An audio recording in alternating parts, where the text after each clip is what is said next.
another video.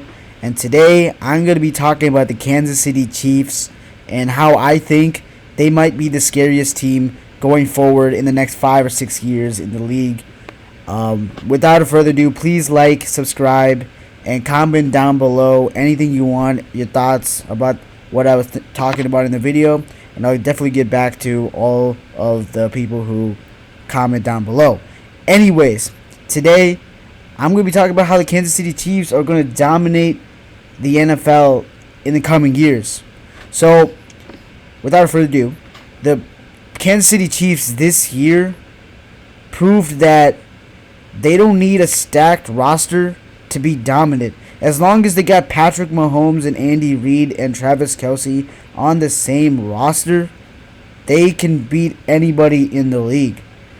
This year, the Kansas City Chiefs ended the season 11-6, and by Chiefs standards, that is not a good season. That is not a good regular season for the Kansas City Chiefs.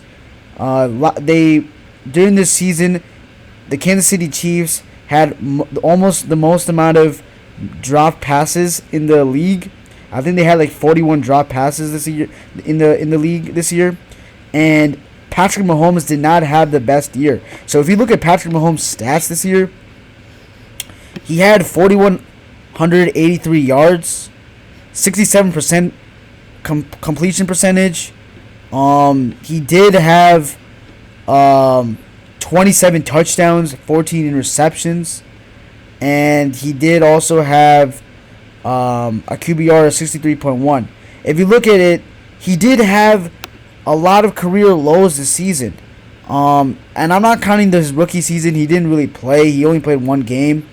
I'm talking about his throughout his 6 years as a starter. He had some career lows. I mean, his completion percentage was kind of identical from last year, his MVP season, but he had a career low in touchdowns and a career high in interceptions. And for Patrick Mahomes standards, this is not good. But what he did prove in this season is that no matter what he does in the regular season, he's going to ball out in the postseason. Because in the postseason, he did have 5 touchdowns, total touchdowns. He had 0 interceptions and played flawless during the postseason. And in my opinion, I knew that the Kansas City Chiefs were going to win the Super Bowl this year. I just had a feeling that you can't pick against Patrick Mahomes and the Kansas City Chiefs in the playoffs. They just been unbeatable. I mean, Joe Burrow was the last player to ever beat Patrick Mahomes, and since giving up Tyreek Hill, they have been flawless in the playoffs. They've been 7-0 in the playoffs, including 2 Super Bowl victories. So it's really hard to go against this team. And going off of the Tyreek Hill trade, when I first thought that the Chiefs were going to trade Tyreek Hill, I was like, is the Mahomes era done? Like, is he going to ever get back to the Super Bowl? But the picks that they got and the players that they got from that trade were amazing. They got Trent McDuffie, who was probably one of the best young corners in the league, who is an all-pro corner, which is really good. They had they got George Karlaftis, who's a young up-and-coming rising star in defensive end, who is really good. It's a good 1-2 combination with Chris Jones. And yeah, I mean, this team is just so deeply constructed from that Tyreek Hill trade that it gave the Chiefs a lot of depth, in my opinion. And if you're looking at the salary, like Patrick Mahomes is making $45 million, he definitely deserves more than $45 million per year. They got Patrick Mahomes till 2032, so he's basically the franchise quarterback forever. I mean, we already knew that. And here's my thing, right? I think the Kansas City Chiefs, with the contracts I'm seeing right here, I think the only guy this offseason that really needs to get paid is Chris Jones.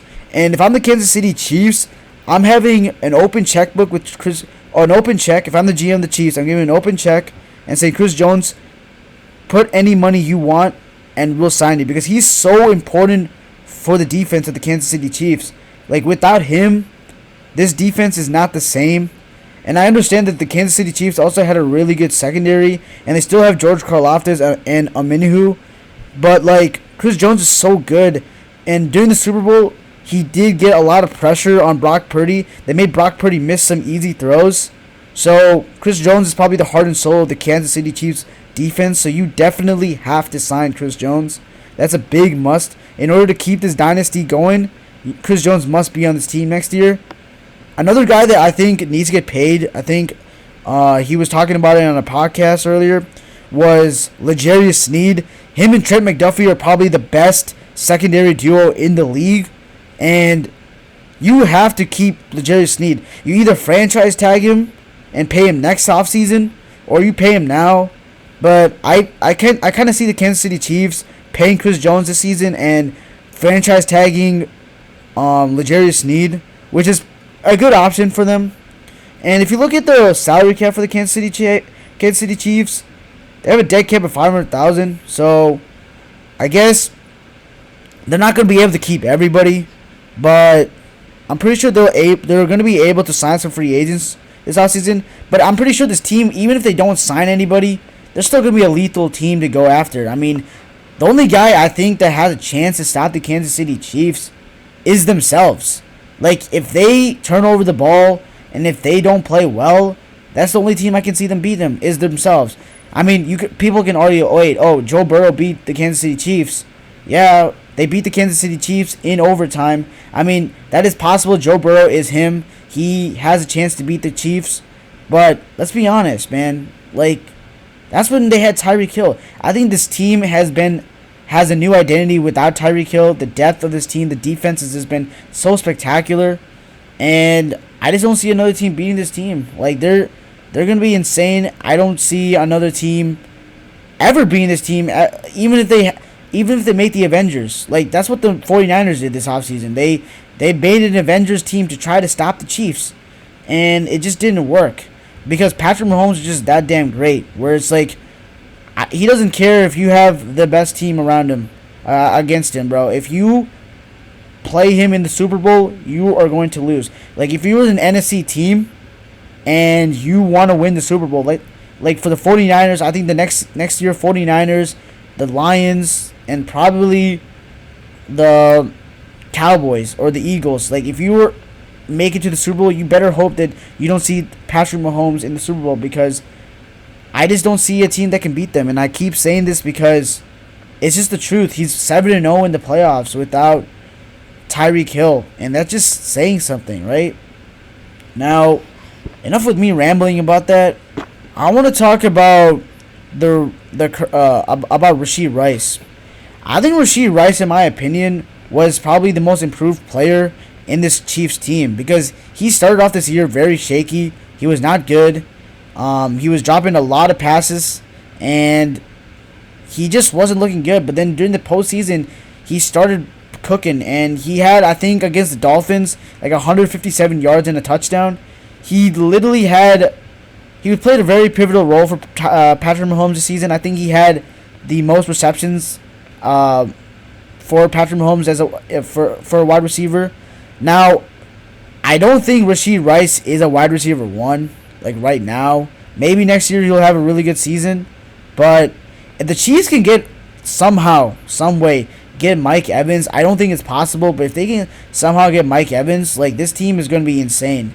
So, think about it. Mike Evans is so good. He's a wide receiver one. He had 1,200 yards with Baker Mayfield, of all people. Imagine if he was with Patrick Mahomes. Like, he's easily getting Tyreek Hill numbers, in my opinion. So, I mean, I don't think they need Mike Evans, but it might be helpful. And Travis Kelce, and then that's the last person I want to go about. Travis Kelce probably has 1 or 2 more years left in him. Maybe. He probably will finish off his contract.